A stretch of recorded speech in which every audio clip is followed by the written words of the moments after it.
Hello everyone, this is Adam from Kanen Coffee. Here we have a quick mill Andreja Premium, and it had an issue with the water level alarm going off.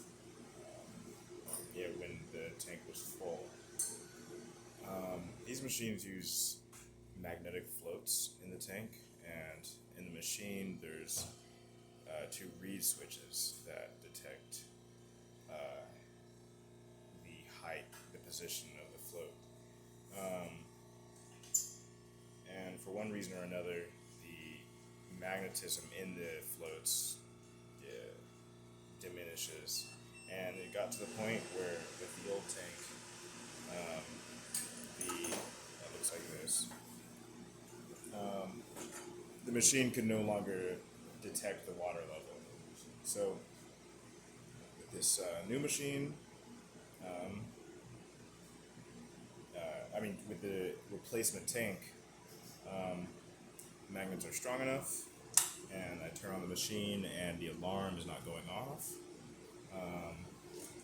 I'll also just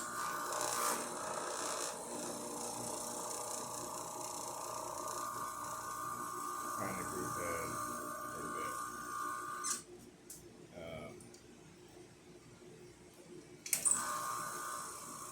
Yeah, so the pump's running,